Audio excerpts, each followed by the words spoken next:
তোমাদের আপনারা সবাই জানেন যে বর্তমানে কিন্তু পশ্চিমবঙ্গের সরকার কিন্তু পরিবর্তন হয়ে গেছে। তো সেক্ষেত্রে মুখ্যমন্ত্রীর চালু করা যে যুবশক্তি প্রকল্প সেটাও কিন্তু বন্ধ করে দেওয়া হয়েছে, এবং বর্তমানে বিজেপির তরফ থেকে যে ঘোষণা করা যুবশক্তি প্রকল্প, যারা কিন্তু ছেলে রয়েছে তাদের জন্য এই প্রকল্পটা, তারা কিন্তু প্রতি মাসে এই যুবশক্তি প্রকল্পের মাধ্যমে প্রতি মাসে 3,000 টাকা করে প্রোভাইড কিন্তু করা হবে। তো সেই জন্য আজকে ভিডিওতে আপনাদের বলবো এই যুবশক্তি প্রকল্পের জন্য আপনি কিভাবে আবেদন করবেন, এবং এই প্রকল্পের মাধ্যমে যুবশক্তি ভরসা কার্ড সবাইকে কিন্তু প্রোভাইড করা হবে। তো সেই জন্য এই যুবশক্তি ভরসা কার্ডটা আপনি কীভাবে তৈরি করবেন, অথবা এই প্রকল্পের মাধ্যমে 3,000 টাকা করে কারা কারা পাবেন, এর জন্য কীভাবে আবেদন করবেন, আবেদন করতে কী কী ডকুমেন্টস লাগবে, আজকের ভিডিওতে এই প্রকল্প সম্বন্ধে সম্পূর্ণ বিস্তারিত আপনাদের জানিয়ে দেবো। সেই জন্য ভিডিওটা প্রথম থেকে শেষ পর্যন্ত অবশ্যই দেখবেন মনোযোগ সহকারে, এবং আমাদের চ্যানেলে প্রথমবার ভিজিট করে থাকলে আমাদের চ্যানেলটিকে সাবস্ক্রাইব করে রাখুন এবং পাশে থেকে বেল আইকনটিকে অবশ্যই প্রেস করে রাখুন। তো চলুন আজকে ভিডিওটা শুরু করা যাক। তো সর্বপ্রথম আপনাদের বলি, এই যে যুবশক্তি প্রকল্প বা যুবশক্তি ভরসা কার্ড, এই যে প্রকল্পটা, এটা কিন্তু যে মুখ্যমন্ত্রী চালু করা যুবসাথী যে প্রকল্পটা তারই মতো কিন্তু প্রকল্প। কারণ এই প্রকল্পের মাধ্যমেও যে যারা বেকার যে যুবক রয়েছে তাদের কিন্তু এবার 3,000 টাকা প্রোভাইড করা হবে। যুবসাথীতে কত ছিল? 1,500 টাকা।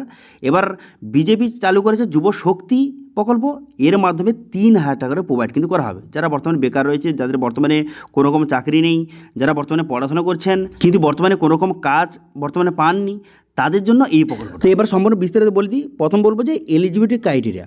তো আপনাকে পশ্চিমবঙ্গের স্থায়ী বাসিন্দা হতে হবে এবং বয়স 18 থেকে 35 বছরের মধ্যে কিন্তু হতে হবে, ঠিক আছে, এবং বেকার হতে হবে, এবং যারা চাকরি করছেন কোনো রকম কাজ নেই তারা আবেদন করতে পারবেন এই যুবশক্তি প্রকল্পের জন্য, বা এই যে যুবশক্তি ভরসা কার্ডটা আপনি তৈরি করতে পারবেন, ঠিক আছে। আচ্ছা, এবার ডকুমেন্টস কী কী লাগবে? ডকুমেন্টস আধার কার্ড বা ভোটার কার্ড, এবং রেসিডেন্ট প্রুফ লাগবে, বয়সের প্রুফ লাগবে, এজ প্রুফ হিসেবে, তারপরে শিক্ষকতা যে সার্টিফিকেট, আপনারা যে কতদূর পড়াশোনা করেছেন তার সার্টিফিকেট, ব্যাঙ্ক অ্যাকাউন্ট, ফটো লাগবে, মোবাইল নাম্বার, ইমেল আইডি, এই সমস্ত কিন্তু ডকুমেন্টস লাগবে। এবার অনেকে প্রশ্ন যে এটা অনলাইন না অফলাইন হবে। দেখুন, এটা কিন্তু অনলাইন এবং অফলাইন দুটো পদ্ধতিতে কিন্তু চালু করা হবে। এবার কবে থেকে চালু হতে চলেছে?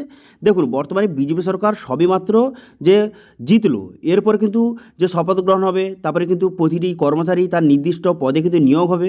তার ঠিক পরে, অর্থাৎ ধরে রাখতে পারেন যে এই 15 থেকে 20 তারিখের মধ্যে সব নিয়োগ কমপ্লিট হয়ে যাবে।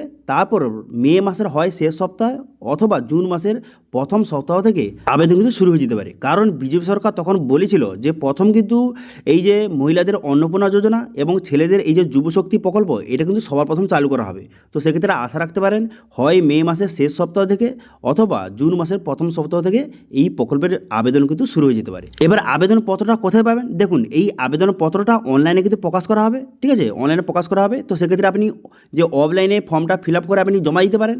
এবার কোথায় কখন জমা নেবেন তখন কিন্তু জানিয়ে দেওয়া হবে।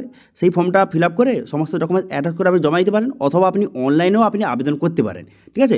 এবার যখন অনলাইন এবং অফলাইনে যখন আবেদন শুরু হয়ে যাবে, তখন কিন্তু স্টেপ বাই স্টেপ কীভাবে আপনি ফর্ম ফিল আপ করবেন এবং তার সাথে কী কী ডকুমেন্টস লাগবে এবং সমস্ত প্রক্রিয়াটা আপনাদের স্টেপ বাই স্টেপ দেখিয়ে দেবো। সেই জন্য অবশ্যই চ্যানেলটিকে সাবস্ক্রাইব করে রাখবেন, ঠিক আছে। তো আশা করি বুঝতে পারছেন, বর্তমানে কিন্তু যে মুখ্যমন্ত্রী চালু করা যুবসাথী প্রকল্প, এটা কিন্তু বন্ধ করে দেওয়া হয়েছে, এবং এর পরিবর্তে বিজেপি চালু করছে কি যুবশক্তি প্রকল্প। এবং এই প্রকল্পের মাধ্যমে আপনাকে একটি যুবশক্তি ভরসা কার্ড কিন্তু তৈরি করে দেওয়া হবে, এবং সেই কার্ডের মাধ্যমে যে প্রতি মাসে মাসে 3,000 টাকা করে আপনাকে আর্থিক সহায়তা বা ভাতা কিন্তু প্রোভাইড করা হবে, ঠিক আছে। এবার এই যে যুবশক্তি এই যে প্রকল্পের সম্বন্ধে আরও যদি আপনি বিস্তারিত জানতে চান, অথবা এই প্রকল্পের সম্বন্ধে যদি আপনার কোনো রকম কোয়েশ্চেন অথবা কোয়ারিজ থেকে থাকে, অবশ্যই কিন্তু কমেন্ট করে জানাবেন। তো সেক্ষেত্রে আমি অবশ্যই তার রিপ্লাই করবো। এবং আজকে ভিডিও ভালো হয়ে থাকলে ভিডিওকে লাইক করে দেবেন, এবং ভিডিও কিন্তু বন্ধুর সঙ্গে শেয়ার করে দেবেন। এবং আমাদের চ্যানেলে প্রথমবার ভিজিট করে থাকলে আমাদের চ্যানেলটিকে সাবস্ক্রাইব করে রাখুন, এবং পাশে থেকে বেল আইকনটিকে অবশ্যই প্রেস করে রাখুন। আজকে ভিডিওটা এই পর্যন্তই, দেখা হচ্ছে নেক্সট ভিডিওতে। Thank you.